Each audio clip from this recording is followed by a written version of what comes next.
India में बसा एक ऐसा रास्ता जहां जमीन से ज्यादा आसमान नजदीक लगता है।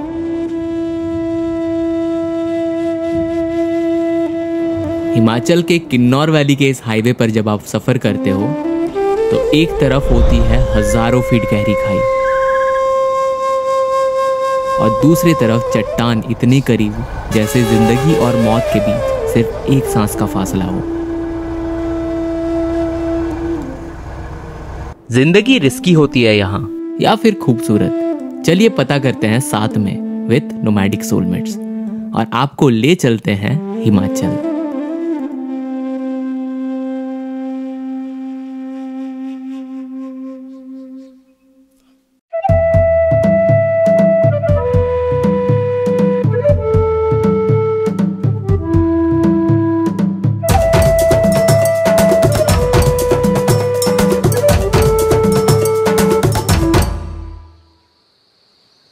When life isn't going right and you need a small break, you think of the mountains, right? Well, we both do. पर इन पहाड़ों तक पहुंचना शहरों से आसान नहीं होता। पहले ट्रेन या फ्लाइट लेनी पड़ती है दिल्ली तक, फिर दिल्ली से एक ओवरनाइट बस। लंबे सफर के बाद जब आप शिमला पहुंचते हो तो लगता है जिंदगी ने 180 डिग्री टर्न ले लिया है। वो पहली सनलाइट जब पेड़ों के बीच से होते हुए हम तक पहुंची तो लगा यही तो वो मोमेंट था जिसके लिए हम ये सफर तय कर रहे थे। स्पीति वैली की शुरुआत यहीं से होती है। विंटर्स में मनाली वाला रास्ता बंद रहता है, लेकिन शिमला से स्पीति जाने वाला रास्ता साल के हर महीने खुला रहता है, ऐसा हमें लगा था। किन्नौर वाले रोड पे आओगे आप कभी भी, बारिश के टाइम पे आओगे तो थोड़ा रिस्क है यहाँ पे, ध्यान से आना। क्योंकि मैं यहाँ पे कुछ दिन पहले 4 हफ्ता पहले मैं यहाँ फंस गया था। शिमला से काजा तक का सफर लगभग 420 किलोमीटर्स का है और आज का हमारा स्टे रहेगा सांगला वैली में एक्लेमेटाइजेशन के लिए। पहाड़ों की भाषा में एक्लेमेटाइजेशन का मतलब होता है अपने बॉडी को वक्त देना, उन ऊंचाइयों के साथ एडजस्ट होने का। क्योंकि पहाड़ों में सिर्फ मंजिल तक पहुंचना नहीं होता है, वहां तक ठीक से सुरक्षित और सांस लेते हुए पहुंचना जरूरी होता है। शिमला क्रॉस करते ही सब बदलने लगता है और हमें दूर के माउंटेन रेंजेस भी दिखने शुरू हो जाते हैं। धीरे धीरे शहर की शोर अब पाइन ट्रीज के डेंस फॉरेस्ट में बदल जाती है। शिमला से लगभग 60 किलोमीटर आगे हम पहुंच जाते हैं नारकंडा। वहीं पे हमने अपने ड्राइवर से पूछा, भाई नाश्ता कहाँ मिलेगा यहाँ बढ़िया? तो उसने एक जगह पर गाड़ी रोक दी जहां हमने गर्मा गर्म आलू के पराठे ऑर्डर किए। तो सोचा इसी बीच हमारे ड्राइवर से जान पहचान बढ़ाई जाए। उसका नाम सोनम था और हमने सोनम से कैजुअली पूछ लिया यहाँ की सबसे बेस्ट मॉनेस्ट्री कौन सी है? तो उसने तुरंत बोला धंकार मॉनेस्ट्री, जिससे हम आने वाले एपिसोड्स में जरूर पहुंचेंगे। लेकिन हमारे मन में एक सवाल था, मॉन्क्स का जीवन कैसा होता होगा? वो दिन भर क्या करते होंगे? क्या सोचकर चले आते हैं इस रास्ते पर? और सबसे बड़ा, क्या वो कभी नॉर्मल जिंदगी मिस करते होंगे? हमें लगा सोनम को क्या ही पता होगा इन सब के बारे में, लेकिन फिर उसने कहा, मैं खुद सांगला वैली में एक मॉन्क रह चुका हूँ। छोटा था, मुझे पता भी नहीं था मैं कहाँ जा रहा हूँ। तो वहाँ पे लाइक ऐसा हर फैमिली में जो बेटे होते हैं लाइक उनको भेजा जाता है क्या? ऐसा कुछ नहीं है? हाँ, गाँव के पिन वैली में तो ऐसा है, नियम है ऐसा। मतलब सपोज किसी के घर में लड़का हुआ तो उसको जाना ही पड़ेगा। अगर 2 लड़के हैं तो। अच्छा 2 लड़के, 2 में से एक जाना पड़ेगा। अपना मॉनेस्ट्री घुमा सकते हो? हाँ क्यों नहीं। वहाँ पे जो लामाज है अभी भी जो आपको पढ़ाया है, उनका क्या कहना था जब आप बोले कि मुझे नहीं करना है? मैंने कुछ बोला ही नहीं, मैं सीधा निकल के आई। तो आप जब आप छोड़ के चले गए थे उसके बाद आप कभी गए थे मोनेस्ट्री वापस? हाँ मैं गया। तो आप उनसे मिले होंगे वो टीचर से, तो उन्होंने कभी ऐसे सुनाया नहीं आपको कि क्यों छोड़ के चले गए वैसा? नहीं ऐसा कुछ नहीं बोला। तो कुछ भी नहीं बोलते हैं? नहीं, क्योंकि इसमें मॉन्क्स में ऐसा होता है कि ज़बरदस्ती पढ़ाई नहीं करते ना, अगर खुद की इच्छा हो तभी रहना चाहिए उसमें। आपके ब्रदर है अभी भी, मतलब आपके भाई? हाँ एक है, एक बीच वाले जो थे ना वो भी टैक्सी चलाता था, वो उसका तो एक्सीडेंट हो गया। अच्छा। कहाँ पे? ये किन्नौर वाले रोड में हुआ था जब लॉकडाउन चला था ना। हाँ। तब हुआ था। तब धर्मशाला से स्पीति के लिए आ रहा था ना नाइट, उस टाइम नींद लग गया होना शायद, तब हो गया एक्सीडेंट हो गया उस टाइम। फिर उसके बाद बचे नहीं। आई मीन खाई में गिर गए, वैली में गिर गए? खाई में गिर गया। बड़े भाई थे? बीच वाला। छोटे?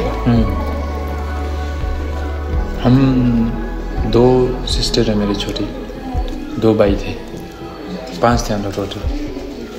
तो आपके पेरेंट्स को अभी ऐसा डर नहीं लगा कि आप भी यही प्रोफेशन में हो?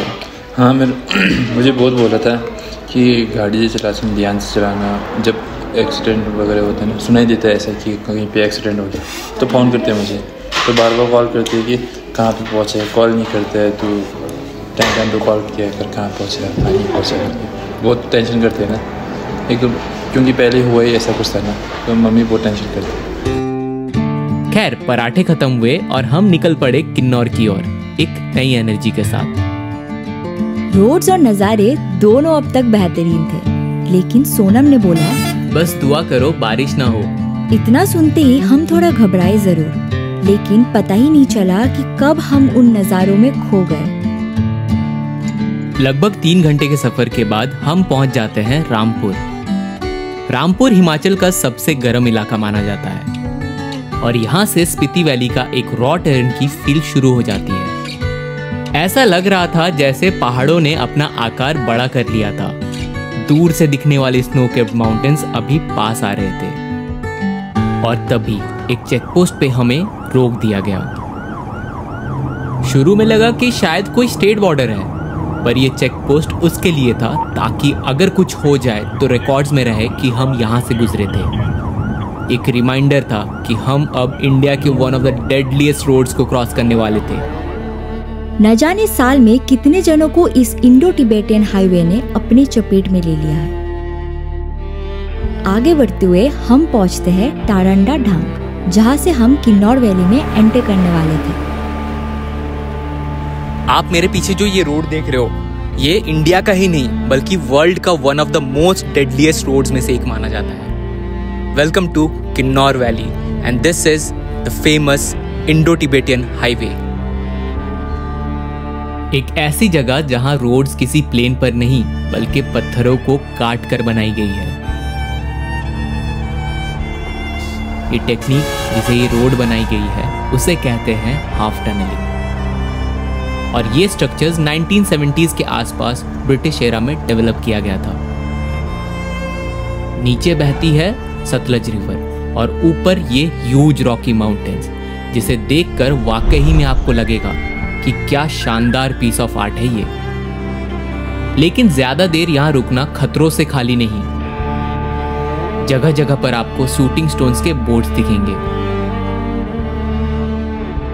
आगे बढ़ते हुए हम पहुंचते हैं करचम, जहां से एक रास्ता डिवाइड होकर चला जाता है सांगला और दूसरा रिकोंगपियो और कल्पा की ओर। इंडिया का लास्ट विलेज चिटकुल भी on the way to Sangla valley ही है। अगर किन्नौर के रास्ते आपको डेंजरस लगे तो करचम से सांगला तक के ये रोड्स कुछ कम नहीं है, क्योंकि रोड्स तो है ही नहीं। मिट्टी के कच्चे रास्ते, जगह जगह पर शूटिंग स्टोन्स और नीचे से बहती बास्पा रिवर।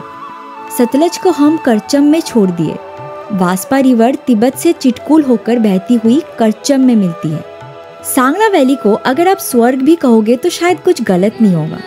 और भारत में बसे इस स्वर्ग तक का सफर कहाँ आसान होने वाला था। लगभग 15 किलोमीटर्स के इस ऑफ रोड जर्नी करके हम पहुंचते हैं सांगला। सांगला वैली किन्नौर डिस्ट्रिक्ट की सबसे खूबसूरत वैली है। फिर वही हुआ जिसका डर था। मौसम खराब होने लगा। शाम हो चुकी थी और लोग काम खत्म करके अपने घरों की ओर निकल पड़े थे और हम भी निकल पड़ते हैं हमारे कैंप साइट की ओर। किन्नर कैंप्स पर आज हम एक्लिमेटाइज होंगे ताकि आगे हमें सीवियर इश्यूज का सामना ना करना पड़े। शिमला से लगभग 10 से 11 घंटा के सफ़र करने के बाद हम फाइनली पहुंच जाते हैं हमारे कैंप साइट पर। किन्नर कैंप्स में हमारा स्वागत किया गया। सच बताओ तो क्या ही स्वागत था। नमस्ते जी, नमस्ते। नमस्ते।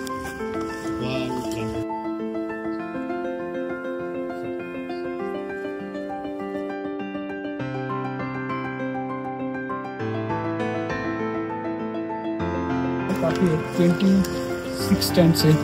स्वागत के बाद दिलीप भाई हमें हमारे कैंप पर लेके गए। कैंप साइट तक पहुंचते पहुंचते शाम ढल चुकी थी। आसपास कुछ खास दिख नहीं रहा था, पर एक चीज थी जो दिल में महसूस हो रही थी। बहती हुई नदी की वो हल्की सी आवाज जो अंधेरे में भी एक अलग ही सुकून दे रही थी। इस कैंप साइट में खाने के लिए एक कॉमन स्पेस है जहां आपको बुफे में खाना मिलता है। एंड टू बी ऑनेस्ट, खाना वॉज टू डिलीशियस। एक्साइटमेंट अभी और बढ़ रही थी।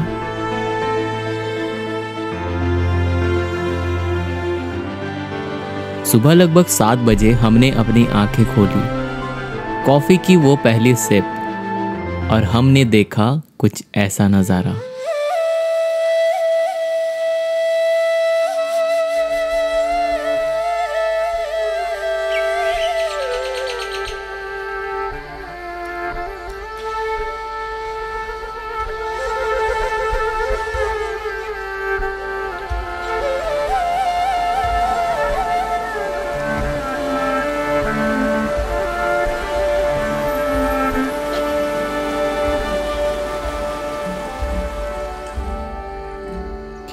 Hello ji, welcome to Nomadic Soulmates. Thank you. और thank you for having us in your property. बहुत अमेजिंग प्रॉपर्टी है। तो सबसे पहले हम जानना चाहेंगे कि आप अपने बारे में हमें थोड़ा सा बताएं। वेल एक्चुअली मैं प्रदीप नेगी हूँ। ये कैंपिंग स्टार्ट करने से पहले मैं एक्चुअली आउटडोर एजुकेशनिस्ट था। कंपनी में काम करता था। I used to travel here and there. तो रास्ते में मुझे बहुत सारे ट्रैवलर्स मिलते थे मिलेनियम से पहले। तो मुझे पूछते थे, यार where are you from? Then I used to tell them I am from Sangla valley. Then they used to tell us what the hell are you doing here? तो उससे पहले मुझे पता ही नहीं था कितने सुंदर जगह में मैं पैदा हुआ हूँ। अपने जन्मभूमि का मुझे मालूम नहीं था। तो मैंने वो जॉब क्विट किया, फिर गांव में आया, फार्मिंग करना चाहता था एक्चुअली। फिर बाद में मुझे ऐसा लगा, यार I am not using my skills that what I have learn for. तो ऐसा सोच के मैंने कैंपिंग का बात सोचा। कैंपिंग के बाद सोचा तो एक्चुअली मैं यहाँ किन्नौर का फर्स्ट एंटरप्रेन्योर हूँ जिसने आउटडोर कैंपिंग का काम किया। इसके बाद आपको 20-25 कैंप्स और मिलेंगे। उस समय मैंने स्टार्ट किया था 70,000 रुपीज़ से और बहुत बेसिक कैंप्स था। उसमें I wanted to change the perception of travel. Eco based होना चाहिए। लोग जब बाहर जाते हैं तो जो चीज़ें यूज टू है ना, टू फॉर इंस्टेंस मिरर नहीं होगा तो आदमी कितना तड़प जाता है नहीं। Right. तो इसलिए हमने ऐसा बेसिक एजुकेशन के हिसाब से स्टार्ट किया था। तो उसमें मिरर्स नहीं लगे हुए थे। तो लोग पूछते थे, अरे यार मिरर नहीं है। तो मिरर नहीं है तो अपने आप को स्वयं को कैसे देखेंगे?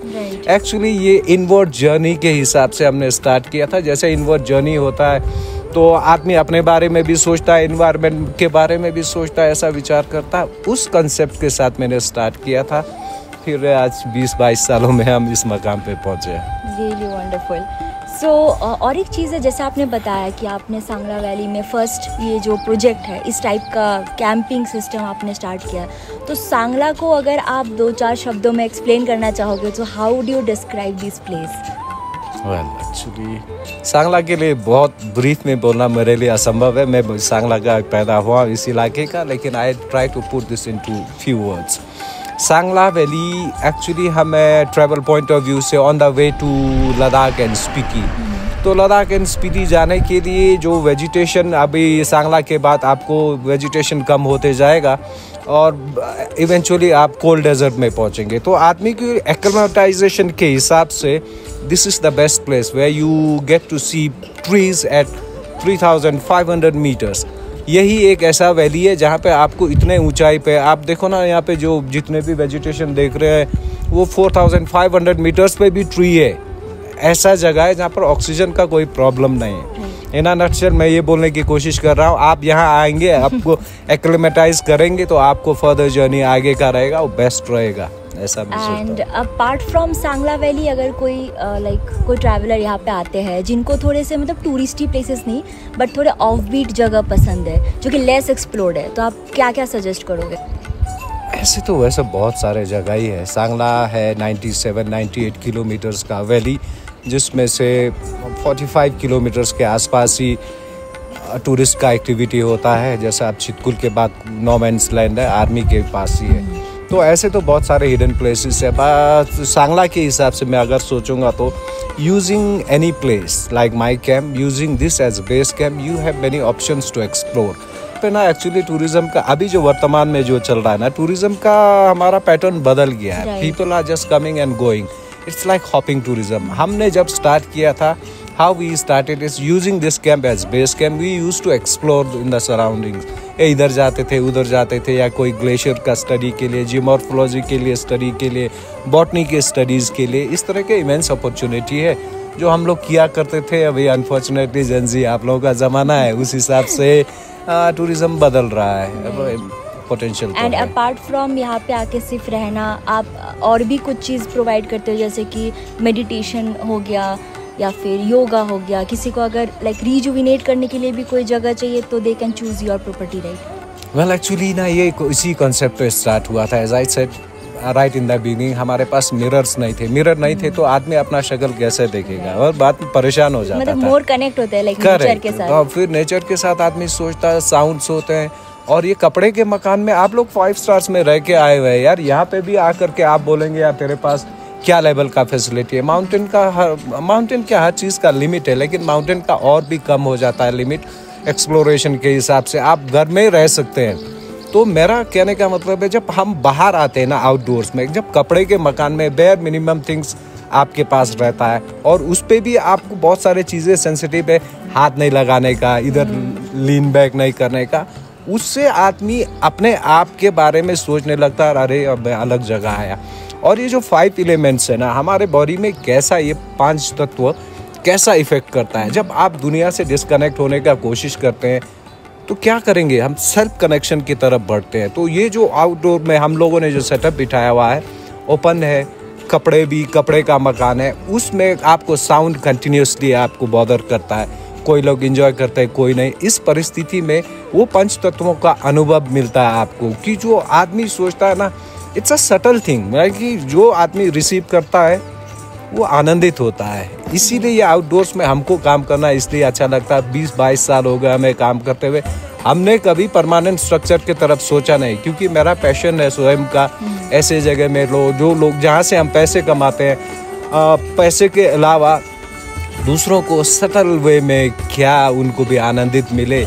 योग और meditation, this is the best place to come and explore them yourself. ऐसा है। और अगर मैं आपसे पूछूं कि आप फ्यूचर में किन्नर कैंप्स को क्या नया चीज़ मतलब लाना चाहते हो इस कैंप में? एनी न्यू प्लान्स जो आप करना चाहते हो किन्नर कैंप्स के लिए? Change is the only reality. That's what I understood after so many years of doing work in this place.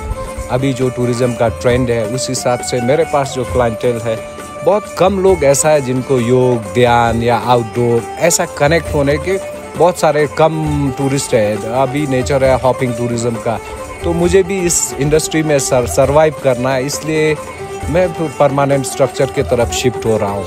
उसमें भी मैं ऐसा नहीं कि लंबा चौड़ा बिल्डिंग बनाया, ऐसा नहीं। I will convert this into faces. To begin with हमने 2-3 हट्स बनाए हुए विंटर्स में हमारे पास।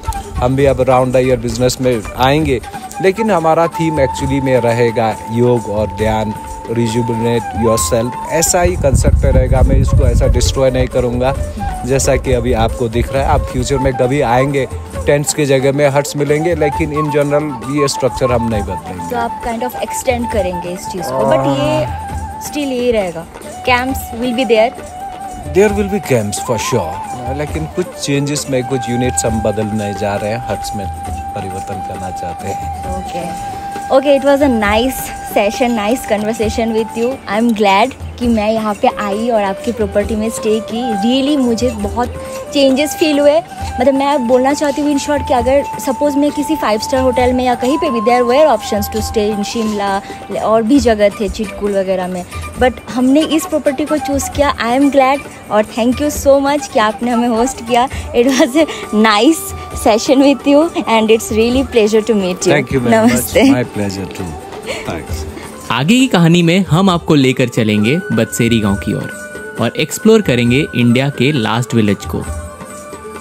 अगर आपको ये वीडियो पसंद है तो एक लाइक करना, शेयर करना अपने फ्रेंड्स और फैमिली के साथ, और नीचे कमेंट करके ज़रूर बताना कि आपको ये वीडियो कैसा लगा। Till then travel like a nomad and be nomadic.